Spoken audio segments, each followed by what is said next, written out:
Assalamualaikum warahmatullahi wabarakatuh. Alhamdulillahirabbil alamin wa bihi nasta'in ala umuri dunya waddin. Wassalatu wassalamu ala asrofil anbiya'i wal mursalin wa ala alihi washabihi ajmain.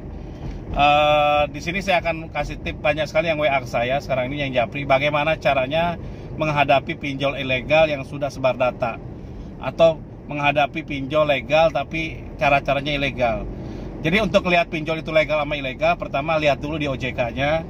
Anda bisa lihat, masuk ke skda.co.id/forum, di situ ada treat pinjol terbaru yang legal dan ilegal gitu, versi OJK. Nah, ketika mereka nggak masuk, kedua, yang ilegal itu biasanya hilang dari playlist gitu.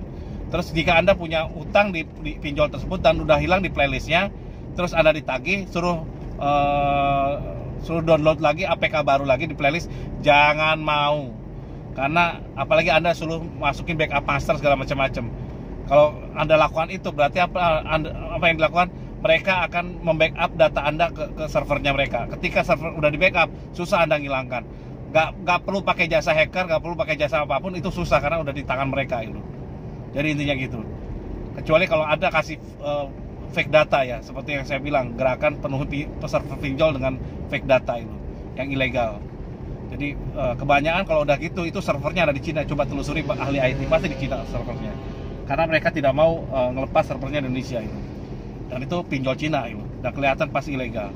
Jadi sekarang ini supaya dia tidak di remove, dia pasti banyak sekali kasusnya Anda di Play Store-nya udah nggak ada, dan suruh download ulang, jangan mau gitu. Terus tapi Anda tetap ya bayar pokok, tetap saya tidak pernah nyarankan tidak bayar pokok kewajiban Anda gitu. Karena kalau nggak, Anda akan bayar di akhirat nanti gitu. Kalau di akhirat kan kita nggak bisa ini, lebih sekarang gitu. Terus kedua, pinjol ilegal itu cirinya yang kedua adalah penetapan bunga seenaknya gitu, bunga dan denda gitu.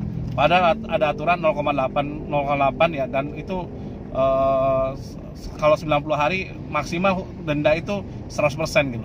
Denda, bunga dan yang lainnya. Jadi kalau Anda pinjaman, kemarin ada orang pinjam cuma 1 juta, tiba-tiba bengkak jadi 3,4 gitu. Itu nggak masuk akal gitu. Karena apa? Itu pasti ilegal gitu.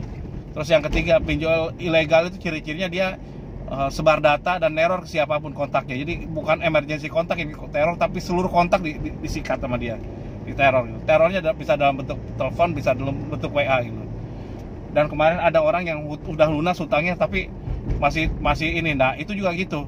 Kadang pinjol kan pakai debt collector, kadang pakai debt collector sendiri, kadang debt collectornya cabutan gitu, atau debt collectornya pindah ke sana ke sini dia udah pegang datanya gitu. Apa yang dia lakukan? Sudah tahu dia untung-untungan, jadi mereka nakal gitu. Sehingga kalau Anda transfer, itu transfernya ke rekening mereka gitu. Jadi mereka tagih lagi, dan itu dia gitu. Dan debt collector sekarangnya, pinjol sekarang itu nekennya juga halus gitu. Seolah kalau dikena hukum susah gitu. Paling melarikan uang perusahaan segala gini-gini. Mohon ingatkan, karena susah dihubungi, suruh dia ngubungi Anda gitu. Karena dia punya hutang di APK ini, itu kan nggak bisa kan, pintar juga dia. Tapi kalau dia sebar data, berarti dia sudah melakukan tindakan pidana gitu. Penyebaran informasi pribadi gitu. Dan itu bisa kena undang-undang ITE 4 tahun ancamannya gitu. Termasuk berita bohong gitu. Jadi hutang 1 juta dibilang 4 juta, 5 juta, 6 juta gitu. Oke. Nah, terus yang di samping itu, pinjol ilegal intinya apa? Dia tidak punya perusahaan gitu. Sedangkan itu diwajibkan oleh OJK bahwa dia harus berbentuk perusahaan gitu. Dan itu dia alamatnya nggak ada pasti gitu. Karena dia takut digerebek polisi gitu. Dia di mana-mana, alamatnya nyebar kemana-mana. Terus cara penagihan juga intimidatif gitu. Dan sebenarnya kelemahan pinjol ilegal adalah apa? Saya tidak nyarankan Anda untuk ngemplang, tapi Anda harus nego pokok atau gitu. Pinjol ilegal itu lebih lemah daripada siapapun. Semakin dia bertindak, itu semakin dia berbuat banyak kesalahan. Kalau intimidatif, dia pasti berbuat kesalahan. Dan kenapa bisa berbuat banyak kesalahan? Karena dia akan sewa orang-orang yang fresh graduate atau anak-anak sekolah gitu, yang jadi debt collectornya. Nah, itu dia ngomong kan seenaknya. Kadang-kadang kan keceplosan, dia emosi segala macam-macam, ya udah bisa kena itu. Dan kalau seandainya dia mau datangkan debt collector ke rumah Anda, itu bagus, Anda terima dengan bagus gitu, dengan baik. Oke Pak, silakan datang. Kenapa? Jam berapa mau datang? Mohon Pak bawa ID ya gitu loh. Bilangin bawa ID, saya akan tidak terima, bawa surat tugas, bawa ID dan yang lainnya. Saya akan siapkan polisi Pak gitu. Kalau Bapak macam-macam, saya laporkan polisi gitu aja. Jadi siapkan juga itu gitu. Terus meskipun legal, melakukan tindakan ilegal, hadapi dengan cara yang sama. Jadi intinya gitu, laporkan. Sehingga apa? Dia akan jadi ilegal gitu. Jadi ilegal, tambah lemah dia nagihnya gitu. Karena kalau namanya ilegal, kalau nagih apapun ya ilegal gitu. Kalau urusan dengan polisi, pidana, mereka yang kena, kita hanya perdata. Tapi dan kita sebagai orang beragama, apalagi muslim ya, itu harus bayar hutangnya, terutama hutang pokoknya gitu. Terus tidak boleh juga Anda alihkan hutang ini Anda alihkan ke yang lain, nggak boleh gitu. Atau untuk sedekah nggak boleh, kecuali kalau yang ditagih udah nggak ada lagi. Kenapa saya camkan gerakan gagal bayar ini atau Anda harus lebih berani?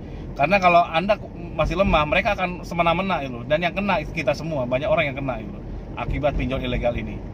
Semoga ini bisa menginspirasi Anda, mudah-mudahan Anda tidak takut lagi dengan para pinjol.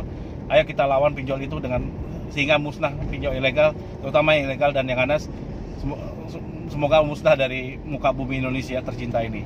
Wassalamualaikum warahmatullahi wabarakatuh.